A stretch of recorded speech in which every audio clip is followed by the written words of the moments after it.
What if a single walk home could change the course of a life forever?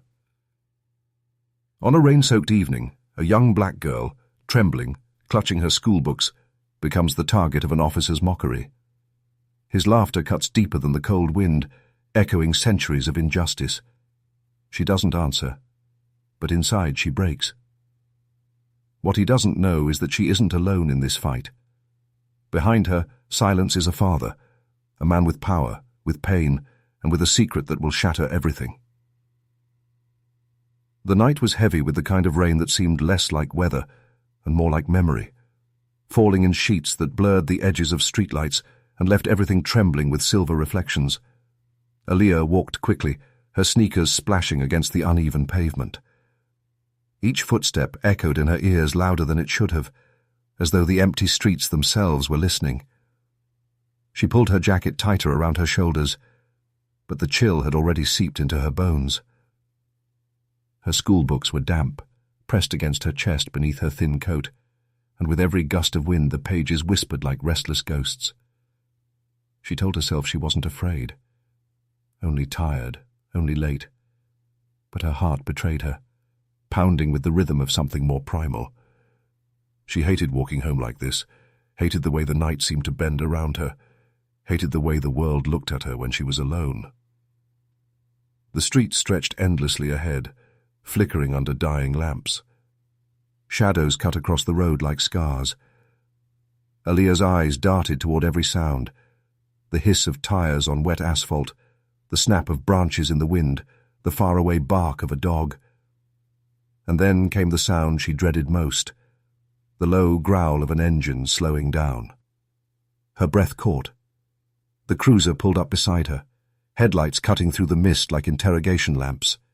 The beam pinned her in place, pale and sharp, exposing her even in the emptiness.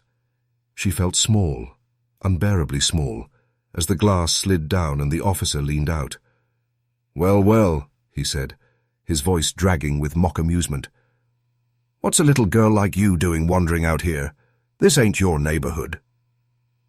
The laugh that followed wasn't loud, but it was cruel, like the snap of a whip. It wasn't just a laugh at her. It was a laugh at everything she represented, everything she couldn't change. Aaliyah lowered her gaze, wishing she could disappear into the rain. The water running down her cheeks wasn't tears, but it might as well have been. She didn't speak. She didn't dare.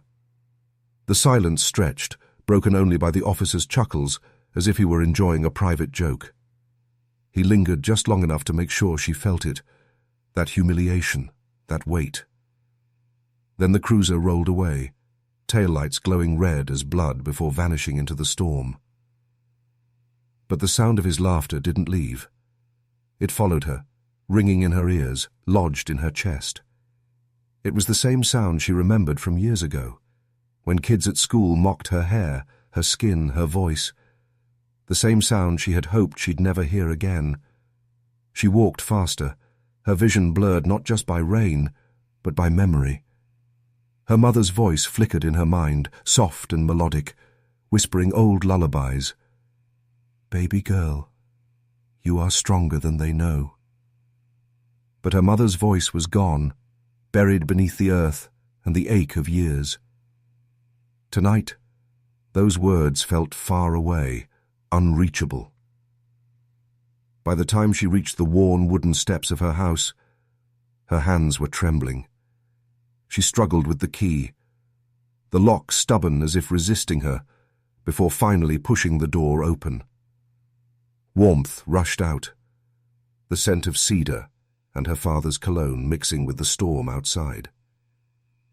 Elijah was in the living room, the glow of a lamp carving golden lines across his face as he looked up from his papers. His eyes narrowed the second he saw her drenched clothes, the paleness of her lips, the way her hands couldn't stay still. "Aaliyah?" His voice was low, careful. "What happened?" She shook her head quickly, dropping her books on the table. "Nothing," she muttered, too quickly, too softly. But Elijah knew better. He had spent years reading the unsaid, the silences. Her eyes gave her away. Her trembling gave her away. And in that moment, something in him snapped. Not with noise, but with a quiet, dangerous certainty. The storm outside thundered as if in agreement. Elijah rose, his shadow stretching tall against the wall. He crossed to her, gently touching her shoulder. "Who?" he asked, though she refused to answer. She didn't need to. He could already see the truth in the way she avoided his gaze. He exhaled slowly, then reached for his phone. And as he stepped outside into the rain, the storm seemed to swell, as though the night itself knew what was coming. The first call he made wasn't to the police. It was to someone else. Someone who owed him a favor. His voice was steady, but underneath it ran something fierce and uncontainable. "This ends tonight," he murmured. The phone pressed cold against Elijah's ear as the rain pelted down, soaking the shoulders of his tailored shirt. He didn't care. He stood there on the porch, staring into the storm as though it were a mirror of what lived inside him. His voice, when the call connected, was calm, too calm, the kind of calm that comes before something breaks. "I need you to find someone," he said. "Tonight." The voice on the other end was hesitant, but it didn't argue. Nobody argued with Elijah when he sounded like this. He gave a name, a badge number. The smallest details Aaliyah's eyes had silently screamed at him when she walked in. Then he hung up, slipping the phone back into his pocket with deliberate care, like a man setting down a weapon he intended to pick up again soon. Inside the house, Aaliyah had retreated to her room. The doors, or clicked shut, muffling the storm, but not her father's footsteps pacing the hallway. She sat on the edge of her bed, wet socks clinging to her feet, hair plastered against her cheeks. She thought about telling him, about spilling everything, about describing the way the officer's laughter cut through her like glass, but the words stayed locked in her throat. She feared that saying it out loud would make it more real. She reached for her diary, the worn leather cover stained with ink smudges. Opening to a blank page, she began to write in jagged strokes, the words pouring out of her pen faster than she could think. He looked at me like I wasn't even human, like I didn't belong. He laughed. I wanted to vanish, but I couldn't. I wanted Mom. I wanted you, but I stayed quiet. Why did I stay quiet? Tears dotted the page, making the ink run. She pressed the diary shut and curled beneath her blanket, clutching the pillow as though it could shield her from the memory replaying in her mind. Downstairs, Elijah poured himself a glass of whiskey, though his hand trembled when he lifted it. The amber liquid swirled, catching the lamplight in fractured shards. He stared into the glass, but saw only his daughter's face. He thought about the nights he had walked these same streets as a boy, the same flickering lamps, the same echo of footsteps that made you wonder if you were prey. He remembered his mother warning him, "Don't run. Don't argue. Don't give them a reason." But even when you followed every rule, the laughter still came. He had promised himself back then, promised his mother on her deathbed, that he would climb so high above it all that no one would dare laugh again. And he had. He built his empire brick by brick, deal by deal, until his name carried weight in rooms that had once been closed to him. Yet here it was again, seeping into his daughter's life like poison, by power, reputation. None of it could shield Aaliyah from the simple cruelty of being seen as less. The whiskey burned down his throat, but it did nothing to quiet the fire in his chest. He set the glass down with a sharp clink and grabbed his coat. When he pushed open the front door, the storm greeted him like an ally, thunder cracking as though the sky itself demanded justice. He strode down the steps, his shoes splashing into puddles that swallowed the moonlight. His car waited in the driveway, sleek and black, its polished surface reflecting streaks of rain. For a moment, he paused, gripping the car door handle, staring at the reflection of his own face distorted by water. He saw not just himself, but his father's face, his grandfather's, men who had fought their own battles with a world determined to laugh at them. He inhaled sharply, steadying himself. This wasn't just about him. It wasn't just about Aaliyah. It was about breaking something older, deeper. He slid into the driver's seat, the leather cold against his back. The engine roared to life, headlights slicing through the rain like twin blades. Back upstairs, Aaliyah heard the sound of the car pulling away. She pulled her blanket tighter, whispering into the silence of her room, "Please, Daddy, don't do something you can't come back from." But Elijah was already gone, swallowed by the storm, his mind set on a path that had no return. The street stretched out before him, slick with rain, shimmering like the surface of a blade. Every turn of the wheel tightened his resolve. His hands gripped the steering wheel until his knuckles whitened. He wasn't just a father tonight. He was a reckoning. And as the wipers beat rhythm against the glass, he spoke aloud, his voice trembling with fury and sorrow. "They think they can laugh at her like that? Not my daughter. Not my blood. Not again." Lightning flashed, illuminating his face for an instant, his eyes glistening, not just with rage, but with the weight of generations. The storm outside grew wilder, as though it knew what was coming, and somewhere not far ahead, a man in uniform laughed again, oblivious to the reckoning driving toward him. The city at night had its own kind of language. The hum of neon signs, the hiss of wet tires, the low growl of engines prowling streets that were half asleep, half dangerous. Elijah drove through it all, his thoughts louder than the storm outside. Every flash of lightning revealed fleeting images in his mind. Aaliyah's trembling hands, her pale lips, her silence that screamed louder than any words. He had always believed silence could protect you. As a young man, he had swallowed insults, endured mockery, and walked away with clenched fists because survival depended on it. But now silence was betrayal. Silence was permission. And Elijah had never been a man to give permission to injustice. He parked across from a small diner, its windows glowing dim yellow against the darkness. Inside, through the glass blurred by rain, sat the officer. He was leaning back in a booth, coffee cup in hand, his laughter carrying even across the street, loud, careless, almost triumphant. Another officer sat across from him, nodding, grinning. Elijah's jaw tightened. For a moment he sat in the car, gripping the steering wheel, his chest heaving with every breath. His rational mind whispered restraint. Wait. Plan. Don't let rage dictate the fight. But beneath that, deeper, was the primal thrum of a father's fury. He stepped out, the rain slamming against him instantly, plastering his clothes to his skin.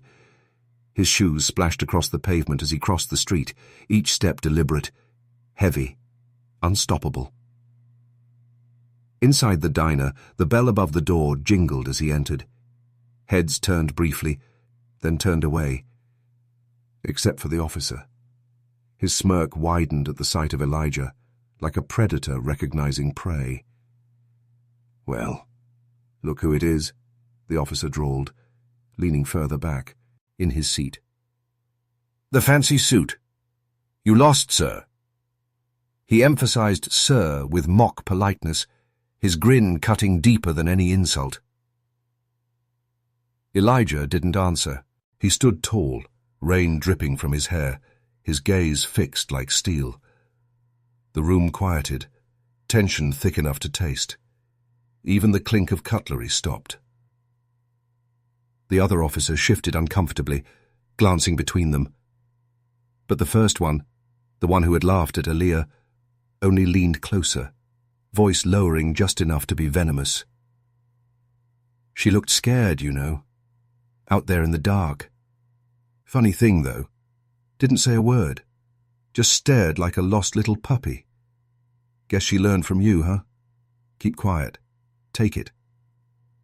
The words hit Elijah like a strike, but he didn't flinch. Instead, he stepped closer, until the rain still dripping from his coat landed on the officer's table, pooling near his coffee cup. "You think this is funny?" Elijah's voice was calm, low, every syllable measured like the tick of a bomb. The officer smirked. "Yeah, I do." And then Elijah smiled. But it wasn't a smile of defeat. It was the kind of smile that comes from a man who knows he's already set the fire, and now he's just waiting for everyone else to see the smoke. "I know your name," he said softly, "your badge number, where you clocked in, who you've hurt, who you've silenced. I know it all. And by tomorrow, so will everyone else." The officer's smirk faltered, just slightly. His companion shifted in his seat, unease creeping into his posture. "You think you're untouchable," Elijah continued, leaning down just enough for their eyes to lock. "But you just made the biggest mistake of your life. You didn't just laugh at her. You laughed at every man and woman who's ever bled for dignity. And I promise you, the whole city will know what you are before the rain dries." The officer's face hardened, but his eyes flickered, a flash of doubt. Elijah straightened, his presence filling the small diner like a storm itself. He didn't need to raise his voice. His silence was heavier than the under. Then he turned and walked out, the bell jingling softly behind him. Back in the car, his phone buzzed. A message appeared. "Got everything you asked for, video, audio, witnesses. It's all ready." Elijah exhaled, his breath fogging the windshield. For the first time that night, he felt something shift. Not relief, but momentum. He started the engine, headlights slicing through the sheets of rain once again. At home, Aaliyah stirred in bed, restless. She dreamed of her mother's lullaby turning into the sound of laughter until it broke into silence. She woke with a start, whispering, "Daddy," into the empty room. But the house was quiet. Too quiet. Because Elijah wasn't done. He wasn't coming home yet. The storm outside had only just begun. Elijah's study was a world of its own, a quiet sanctuary where the storm outside became nothing more than a distant percussion. The room was lined with mahogany shelves that held leather-bound volumes of history, philosophy, and law, books that testified to his hunger for knowledge when the world offered him little else. On the walls hung awards, plaques, and framed photographs of moments that once marked triumph.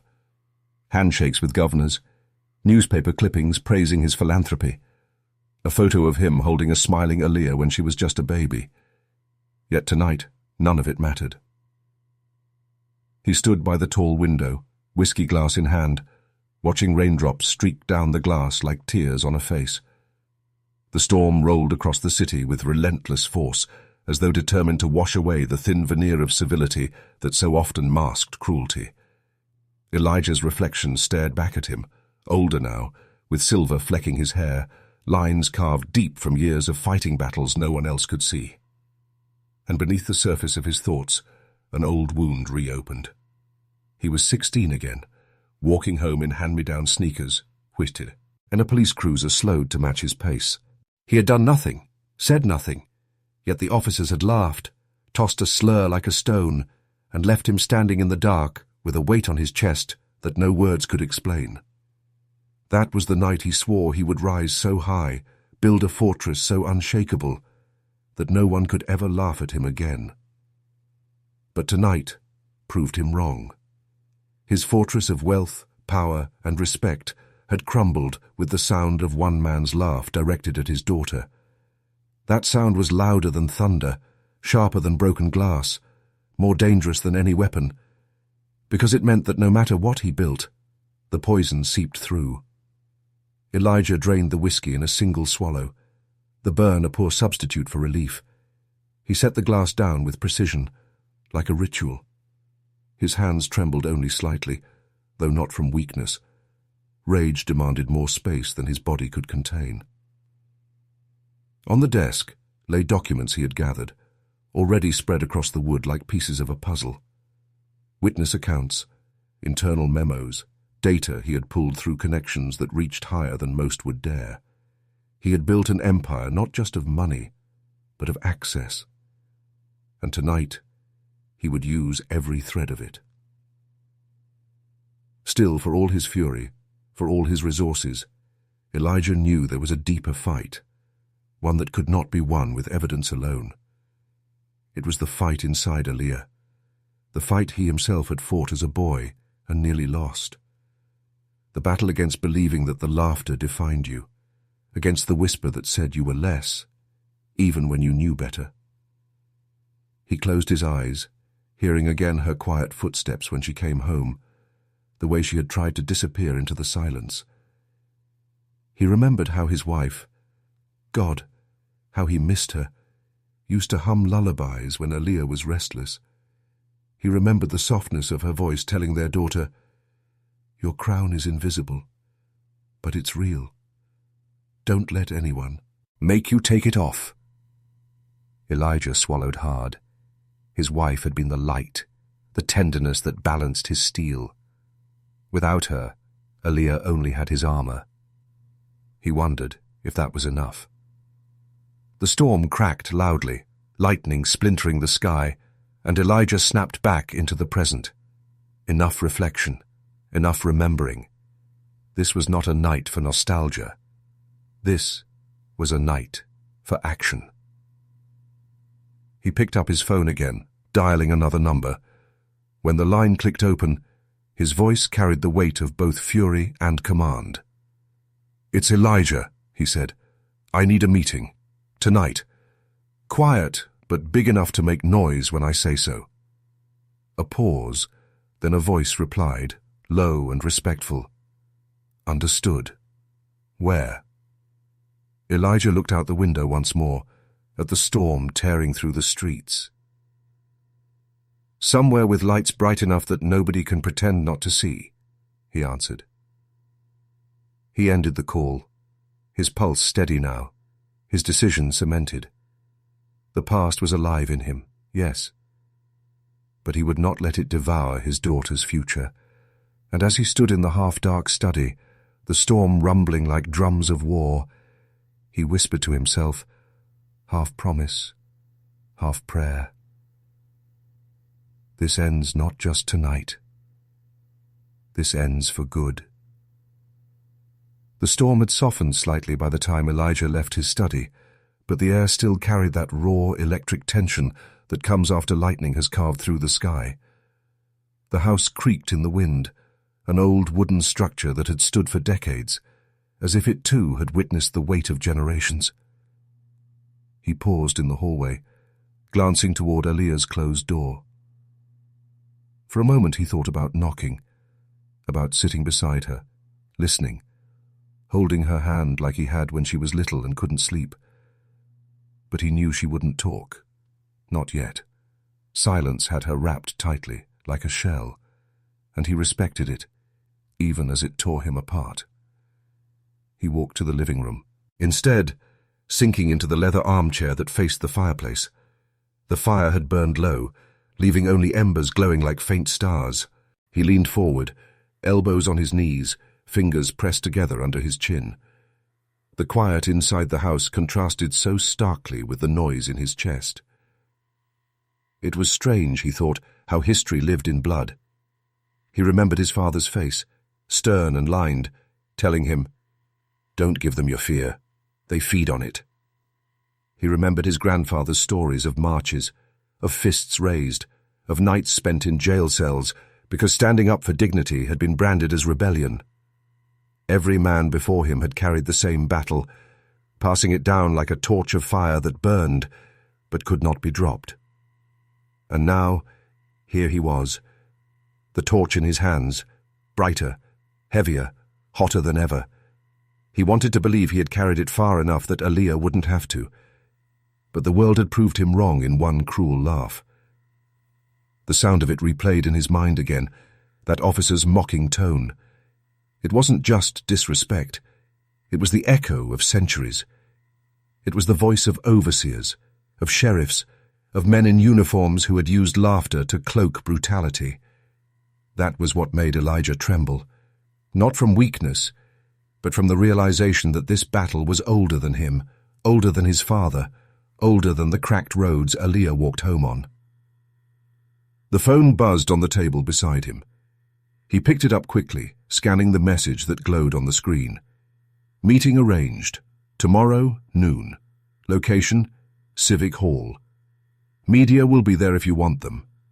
Discretion is yours. Elijah's lips pressed into a thin line. Civic Hall. A place built for ceremonies, for polished speeches. Tomorrow, it would be something else. He would turn it into a stage where shadows couldn't hide. He set the phone down, running a hand over his face. His palm felt rough, scarred from years of work that no one remembered once he became the millionaire. People saw the polished shoes, the tailored suit, yes, the cars. They didn't see the boy who once stood in line at soup kitchens, the teenager who patched roofs with tar to help his mother keep their home. They didn't see the man who had clawed his way through closed doors, who had been laughed at 100 times before, but had never forgotten the sound. Aaliyah would not live that same story. He would not allow it. He rose from the chair, pacing slowly across the rug. His mind churned with plans. He would call allies, prepare statements, gather everything his contacts had collected, video evidence, complaints buried in drawers, testimonies ignored. This wasn't going to be about one man laughing at one girl. This was going to be about pulling back the curtain on a culture of contempt. Still, beneath all the strategy, there was the ache of a father. He wished his wife were here. She had always known how to soften his edges, to remind him that vengeance and justice were not the same thing. Her voice would have steadied him, maybe even persuaded him to take a different route. But she was gone, her absence another weight pressing on his chest. He sat back down, clasping his hands together, whispering as though she was still in the room. Guide me. Don't let me lose myself in this fight. Not for me, for her. The embers in the fireplace flared as if in answer, a brief glow that lit the room with warmth before fading again. Elijah stared at them, wondering if it was imagination or something more. And then, from upstairs, he heard a faint sound, the creak of Aaliyah's floorboards as she shifted in bed.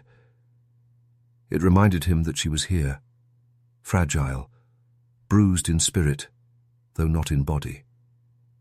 The fight ahead wasn't about pride. It was about healing her wounds before they scarred too deep. He leaned back, eyes fixed on the ceiling, as the storm outside began to gather strength again. Tomorrow would be the beginning of something, larger than he could fully predict. But tonight, he would carry the weight alone, letting it press against his chest until it became fuel. The torch of generations had found him once more, and this time, Elijah swore, he would carry it to the end. Morning crept in slowly, grey and heavy, the kind of light that carried no warmth. The storm had passed, but left the world drenched, the streets slick with puddles that reflected broken fragments of sky. Elijah hadn't slept. His body had slumped in the armchair at some point, but his mind never loosened its grip on the images that haunted him. Aaliyah's silence, the officer's laugh, his wife's absence. He stood now at the window again, his silhouette etched against the pale dawn. In the distance, the city stirred awake, buses growling, horns echoing faintly, the metallic clatter of a garbage truck. But none of it reached him. His focus was already on the hours ahead, on the battle that waited at Civic Hall. On the small table beside him lay a folder thick with papers, photographs and names. Evidence gathered like ammunition. He opened it once more, scanning through the testimonies, each one a story of humiliation, mistreatment, silence. Some written in trembling handwriting, some signed with nothing more than initials, fear choking the rest. Every page whispered the same truth. Aaliyah's pain was not an isolated incident. It was part of a chain, stretching backward and forward in time. Elijah closed the folder with a quiet snap, his jaw tight. This was no longer only about her. It was about all of them. Every child mocked, every parent helpless, every family fractured by the echo of contempt dressed in authority. The weight pressed against him, but he stood taller beneath it, as though each story fed his resolve instead of weakening it. The sound of footsteps broke his thoughts.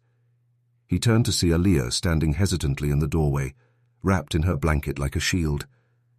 Her eyes were swollen from lack of sleep, her hair tangled, her small frame seeming even smaller against the vastness of the room. Addie." Her voice was barely a whisper. He softened instantly. "Morning, baby girl." She shuffled into the room, clutching the blanket tighter, and sat on the couch across from him. Her gaze flickered toward the folder, then back to him. You're leaving today, aren't you?" Elijah hesitated, then nodded. "Yes.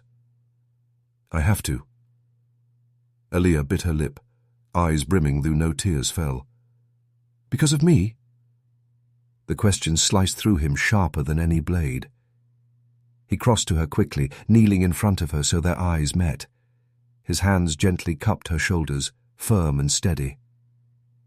"No," he said, voice deep and certain. "Not because of you. Because of what was done to you. Because of what has been done to too many for too long. You don't carry the blame for this. You carry the truth, and it's my job to make sure the world hears it." A tear slipped down her cheek then, despite her attempt to hold it back. Elijah brushed it away with his thumb, his own throat tightening. "You remind me of your mother," he whispered. "The way you stay strong, even when it hurts. She would be proud of you, Aaliyah. So proud." Her lips trembled at the mention of her mother, but she nodded, as if gathering that strength into herself. "Will it change anything?" she asked quietly. "If you do this, will it really change?" Elijah paused. He thought of the marches his grandfather had walked, the nights his father had spent swallowing his pride, the battles he himself had fought in boardrooms and courts. Change was slow, cruelly slow, but tonight's laugh had made one thing clear. Silence was no longer survival. "Yes," he said finally, his voice steady. "Maybe not everything. Maybe not forever. But enough. Enough for them to know they cannot laugh without consequence. Enough for you to know your voice matters, and enough for me to keep my promise that you'll never walk this road alone." The clock on the wall ticked louder, each second a reminder that time was moving forward, pushing them toward the inevitable. Elijah rose, smoothing his coat, sliding the folder into his briefcase. The weight of it felt heavier than steel, but he carried it with ease. He kissed Aaliyah's forehead gently, lingering for a moment as though imprinting the memory. "Stay here," he said softly. "Stay safe. Tonight, when I come back, you'll see the world a little different." Aaliyah nodded, though fear still shimmered in her eyes. She watched him walk toward the door, watched the man who was her father become something larger, an echo of his father, his grandfather, all the men before him, carrying the torch into the storm of daylight. The door closed behind him, and silence filled the house once more. Aaliyah pulled the blanket tighter, whispering into the empty room, "Please, God, bring him back safe." Outside, Elijah's car pulled away, tires hissing against wet asphalt. The sun broke faintly through the clouds, pale gold cutting through grey. It was not much, but it was enough. Because today, the weight of generations would be laid bare under the brightest lights the city could offer. By noon, Civic Hall stood like a cathedral of glass and steel, its wide steps gleaming from the rain that had washed over them just hours before. The sky still hung heavy with clouds, but every now and then a shaft of sunlight broke through, striking the polished windows and scattering light across the crowd that had begun to gather. Reporters clustered near the entrance, their cameras poised like watchful eyes, lenses glinting like sharpened blades. Elijah's car pulled up slowly, deliberate in its arrival. He stepped out in a charcoal suit that seemed to absorb the grey of the day, his shoes clicking against the wet pavement. His presence was undeniable, not flamboyant, not theatrical, but commanding, like the calm centre of a storm. Conversations hushed, cameras swung toward him. For a moment he didn't move. He stood at the base of the steps, staring up at the building as though, weighing its worth. Civic Hall had hosted governors, mayors, leaders who promised change with their mouths, but delivered little with their hands. Today, it would hold something different. Today, it would hold truth. Inside, the atmosphere was thick. Rows of chairs filled with community members, activists, city officials, and officers in uniform. The smell of damp coats lingered, mixed with the faint tang of coffee from a vending cart in the corner. Overhead, fluorescent lights buzzed, harsh and unflattering, casting long shadows that stretched across polished floors. And there, near the front, sat the officer. His uniform crisp, his posture casual, his smirk alive and well. He leaned back in his chair, arms crossed, as if the entire gathering were an inconvenience, a nuisance beneath him. He saw Elijah walk in, and the smirk widened, the same smirk that had haunted Aaliyah's night. Elijah's pulse thudded in his ears, but his face remained calm. He had learned long ago that anger wasted itself when shown too soon. No. His fury was a weapon, and he would unsheath it only when the moment was right. He walked to the front, his footsteps echoing through the hall, briefcase in hand. He set it on the table with a quiet thud, the sound resonating like a gavel, the murmurs of the crowd stilled. "Thank you for coming," Elijah began, his voice even, steady, filling the hall without the need for amplification. "We are here today not because of politics, not because of formality, but because of truth. A truth too long ignored, too long buried under laughter, excuses, and silence." His words cut through the air, and for a moment the room seemed to lean in closer. He opened the briefcase, withdrawing a single folder. "This," he said, holding it aloft, "is not just paper. This is testimony, evidence, stories that share one refrain: humiliation, contempt, abuse of power. Last night it was my daughter. Tomorrow it could be yours." A ripple moved through the crowd, a shifting of shoulders, a tightening of jaws. Elijah turned then, his gaze landing squarely on the officer. Their eyes locked, silence stretching taut between them. The smirk faltered just slightly, almost imperceptibly, but Elijah saw it. "You," Elijah said softly, his voice carrying despite its quiet. "You laughed. Not because she was lost, not because she was confused. You laughed because you could, because a badge gave you license, because you thought no one would hold you accountable." The officer shifted in his seat, clearing his throat. "Sir," he said with mock politeness, "I think you're mistaken. Maybe she misunderstood. Maybe she—" Elijah's hand snapped up, silencing him. "Do not interrupt me." The hall seemed to freeze, every eye fixed on the confrontation. Elijah stepped closer, the folder still in his hand. "I have here witnesses who heard your words. I have recordings of your behavior, not just last night, but over months, years. And I have a choice. Open this folder here, in front of everyone, or walk away and let you keep your smirk a little longer." The officer's jaw tightened, his bravado flickering. He glanced around the room, at the reporters scribbling furiously, at the cameras rolling, at the community members glaring with barely concealed rage. The silence that followed was suffocating. Elijah stood tall, unwavering, a storm contained in human form. And then he placed the folder gently on the table, fingers resting on it, as if it were a lever capable of moving the entire city. "Shall I?" he asked, his voice almost a whisper, but sharper than thunder. The hall held its breath. Reporters leaned forward, pens poised mid-air, cameras zooming in with mechanical precision. Elijah's hand lingered on the folder, the thin barrier between silence and revelation.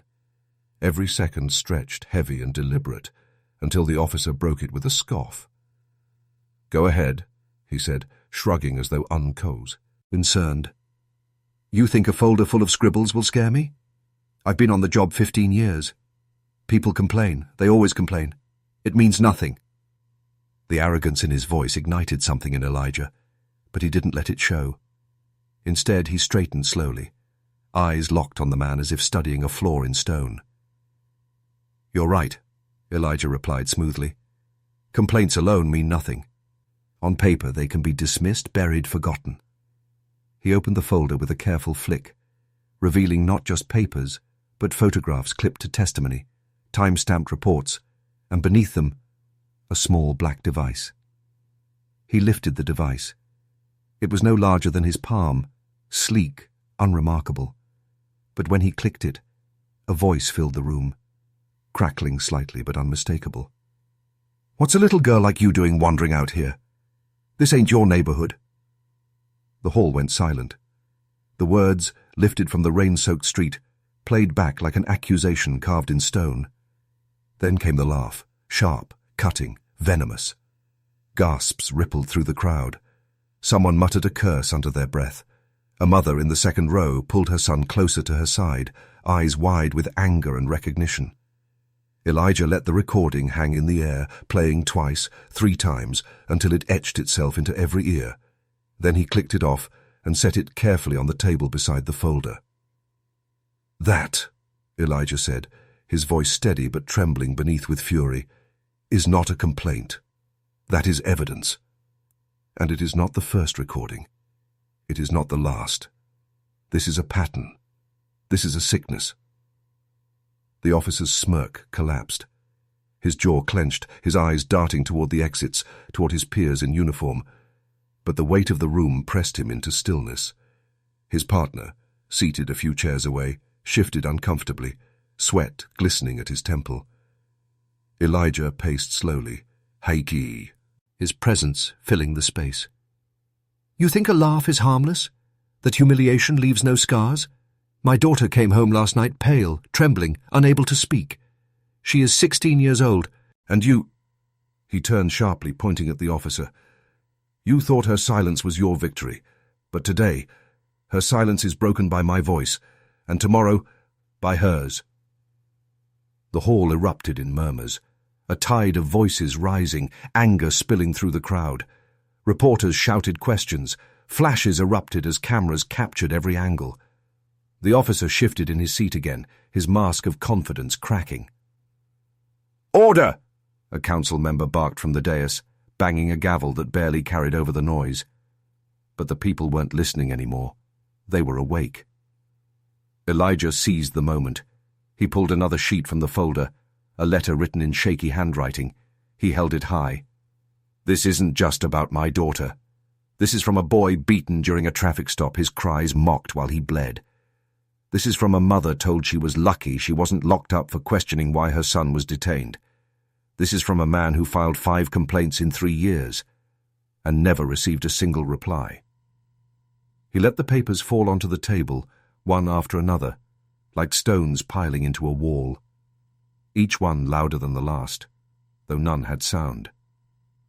The officer finally snapped. "This is a circus!" he shouted, his voice cracking under the weight of the crowd's anger. "You don't know what it's like out there. You don't know what we deal with. Sometimes you joke. Sometimes you—" "Joke!" Elijah thundered, cutting across him. His voice boomed so fiercely that even the gavel stopped mid-air. "You call it a joke when a child goes home shaking, believing she is less than human. You call it a joke when dignity is stolen with a smirk? No.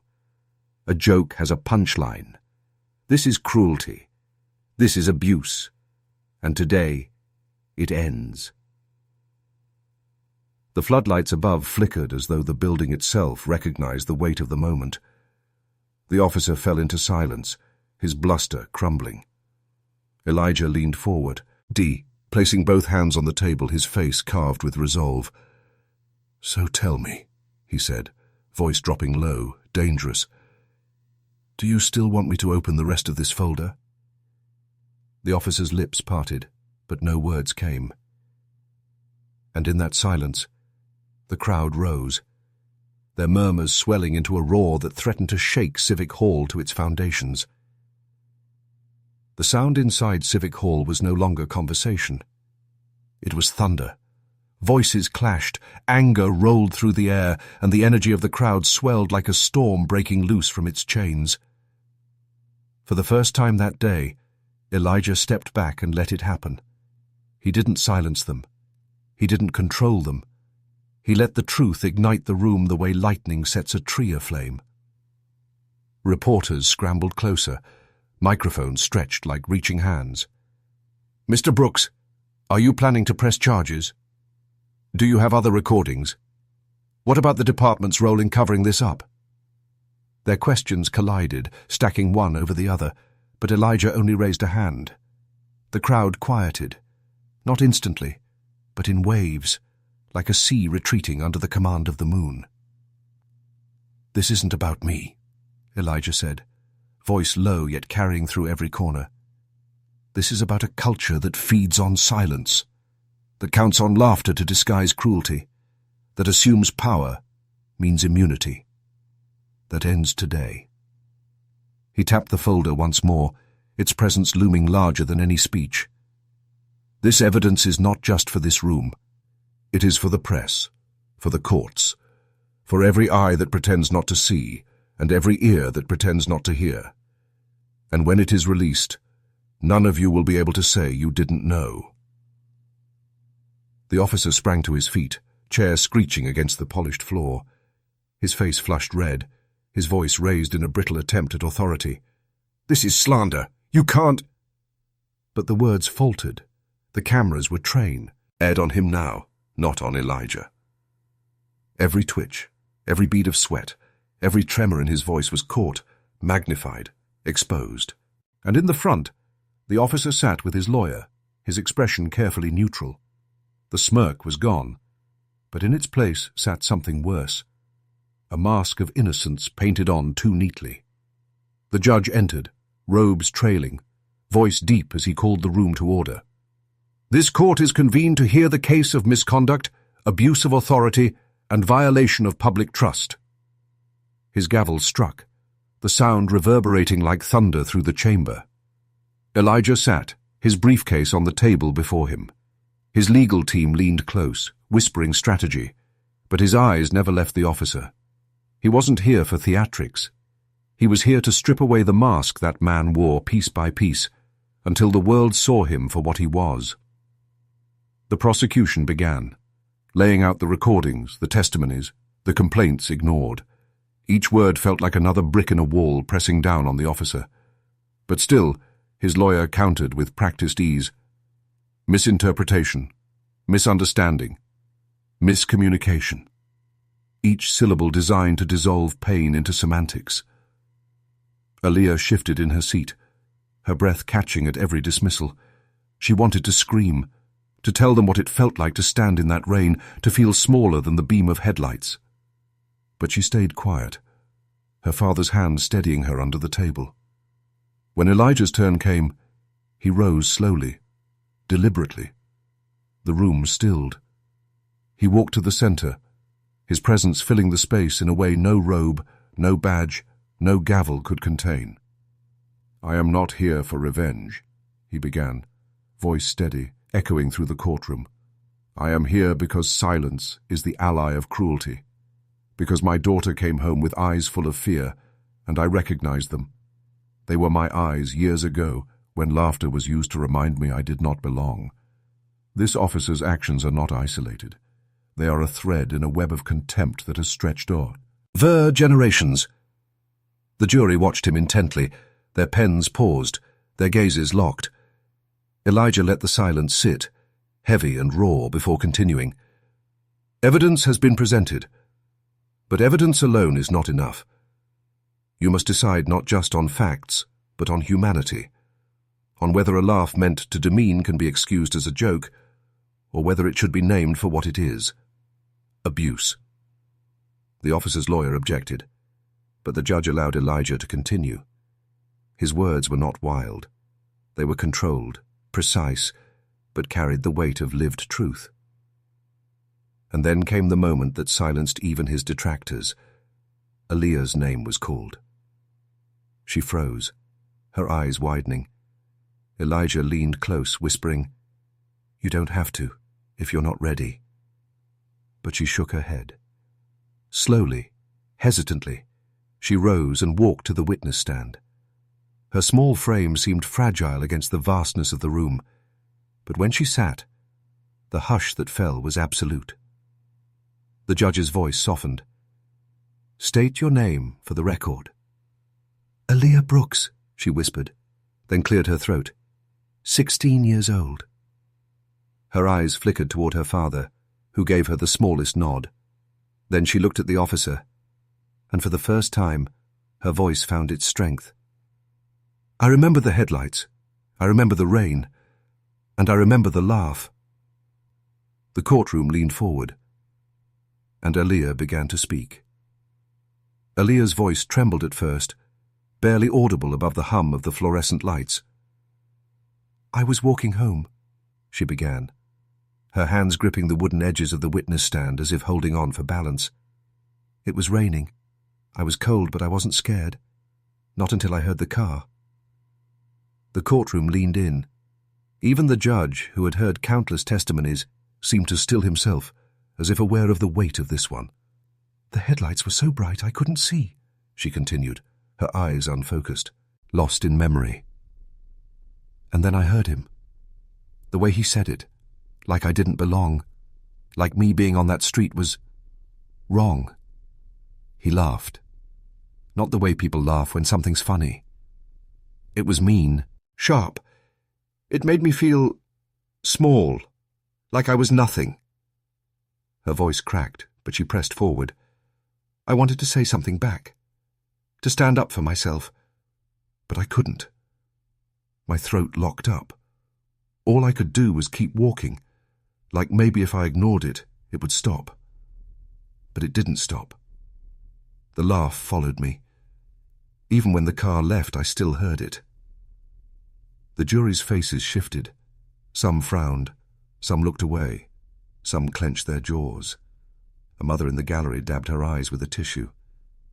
The officer, for the first time, shifted uncomfortably, his gaze darting to his lawyer as though seeking reassurance. Aaliyah took a shaky breath. "When I got home, I didn't want to tell my dad. I didn't want to make it real. I thought maybe it was just me. Maybe I was overreacting. But then I saw his face when he looked at me, and I realized it wasn't just me. It was wrong.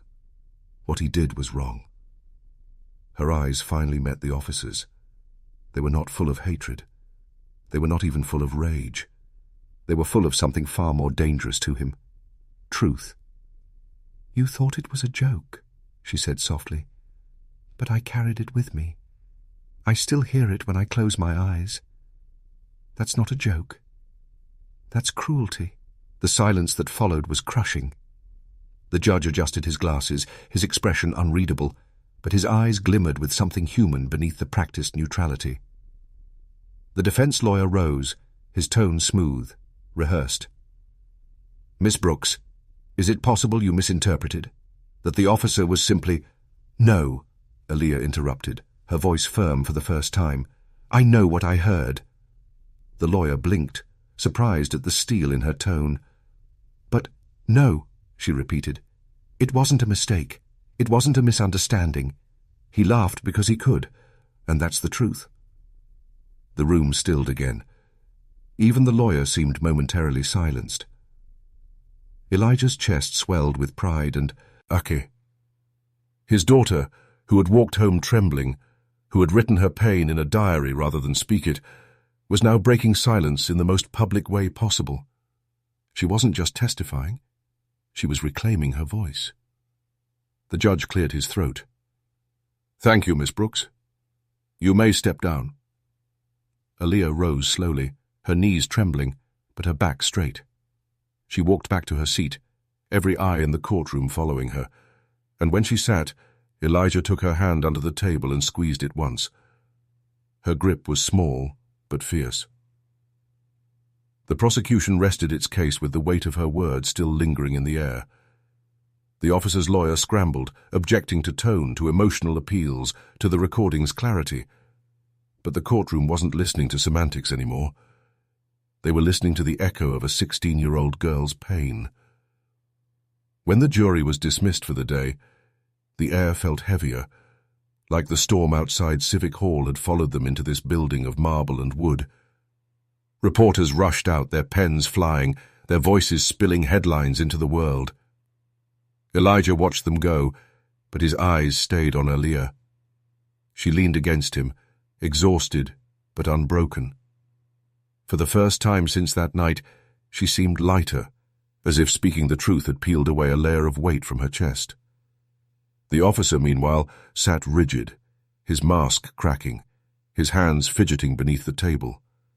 The smirk that once seemed eternal had vanished completely, replaced by silence he could not control. And as the courtroom emptied, Elijah whispered to his daughter, "You did more today than I ever could. You turned silence into fire." She didn't answer, but the faint smile tugging at her lips was enough. The second day of the trial dawned brighter than the first. Sunlight spilled through the courthouse windows, as though the storm that had drenched the city was finally beginning to break. Yet inside the courtroom, the air was taut, heavy, expectant.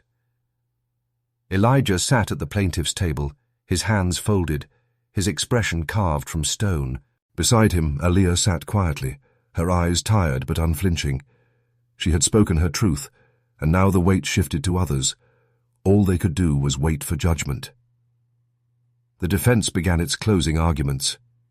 The officer's lawyer spoke with measured tones, trying to weave doubt through the jury's minds. "Laughter," he said, pacing slowly, "is subjective. One person's joke can be another's offense. Are we here to criminalize tone, to convict a man for words taken out of context?"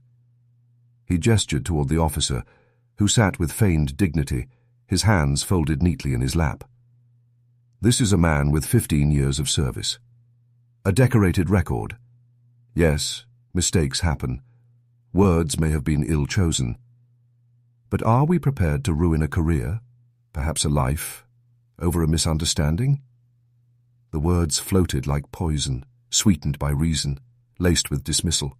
Some jurors shifted in their seats, but none looked convinced. The lawyer pressed on, his voice rising. "What we have here is not cruelty, but a difference in perception. Let us not confuse perception with reality." Elijah rose when it was his turn. He didn't pace. He didn't gesture wildly. He stood still, his hands resting lightly on the table, his gaze piercing each juror in turn.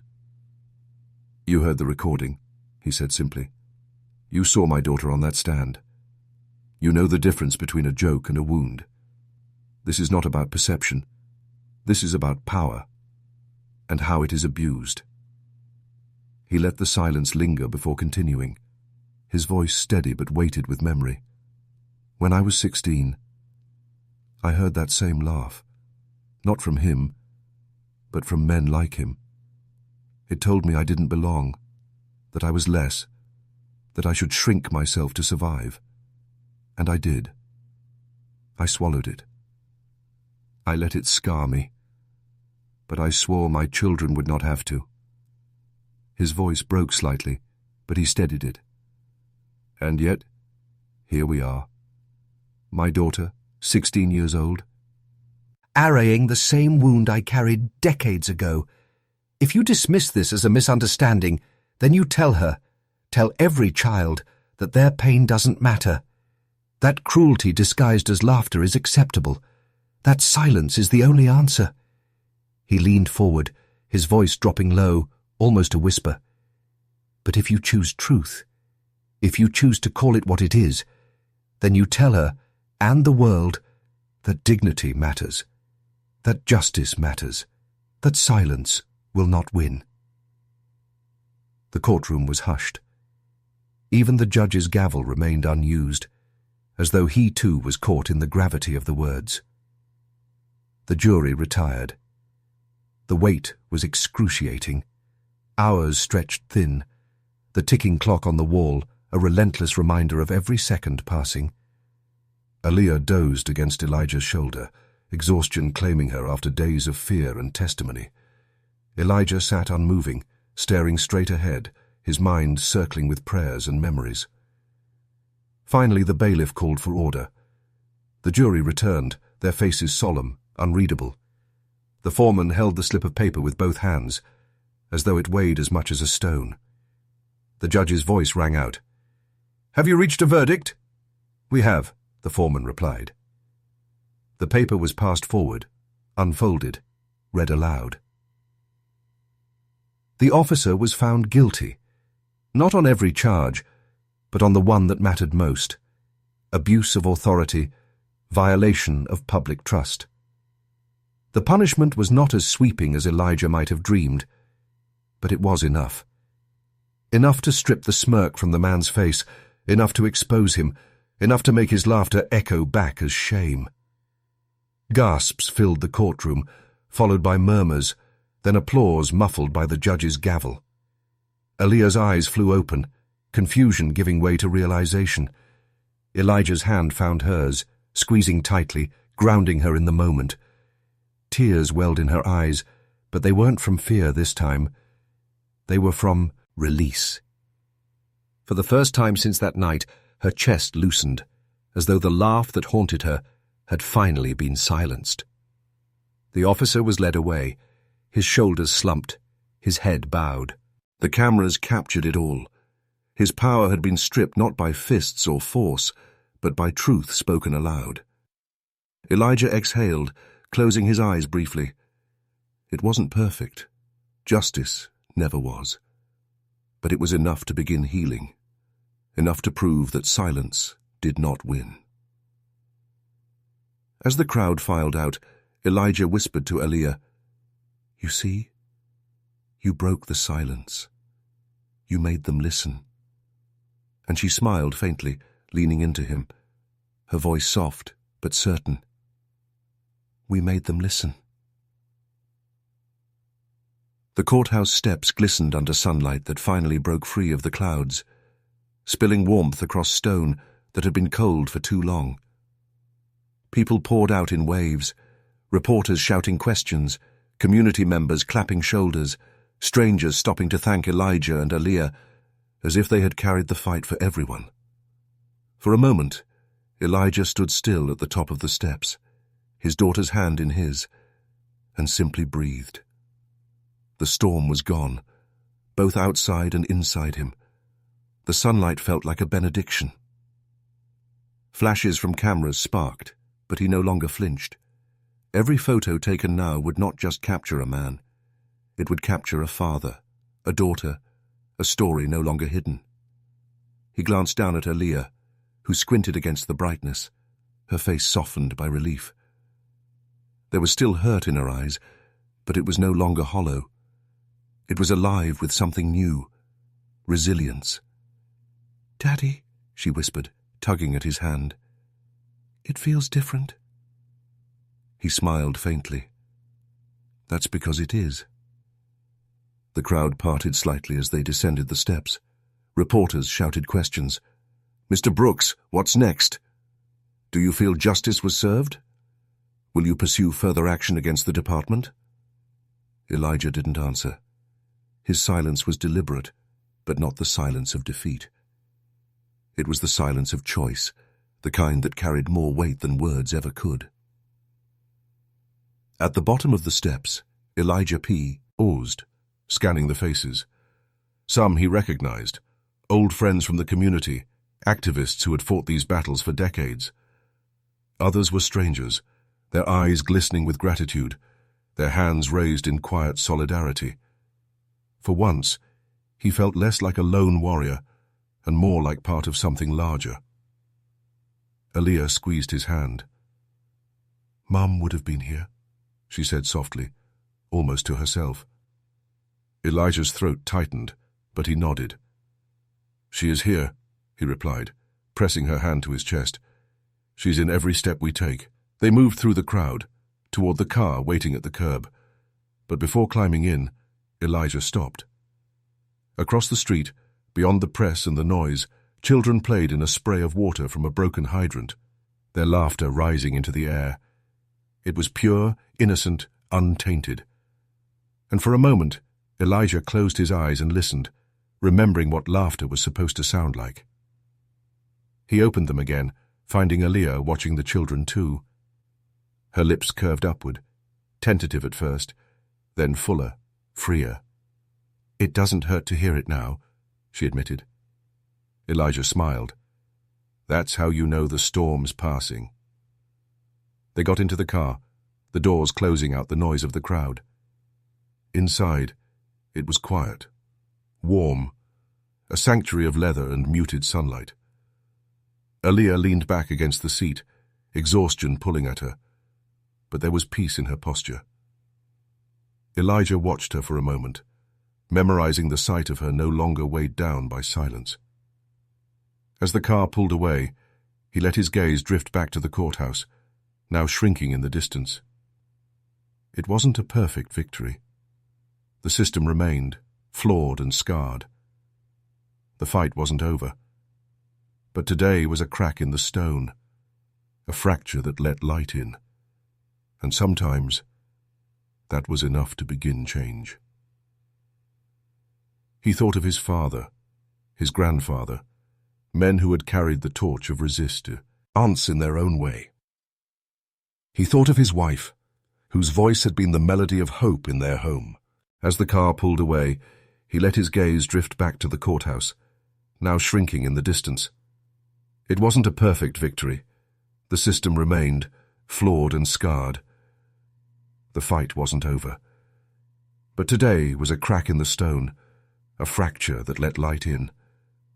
And sometimes, that was enough to begin change. He thought of his father, his grandfather, men who had carried the torch of resistance in their own way. He thought of his wife, whose voice had been the melody of hope in their home. And he thought of Aaliyah, who had carried her fear into that courtroom and transformed it into truth. The weight of generations didn't feel quite so heavy now. It felt shared, distributed, passed forward not as a burden, but as a promise. As they drove past the hydrant, children still laughing in the spray, Elijah whispered under his breath, "The rain finally stops." And for the first time in a long time, he believed it. The drive home wound through familiar streets, glistening with puddles that mirrored the sun. Elijah kept one hand on the wheel, the other resting lightly on the console near Aaliyah's folded hands. Neither spoke much at first. The silence between them was not the silence of fear anymore. It was a silence of breath, of recovery, the kind that followed a storm once the thunder had finally rolled away.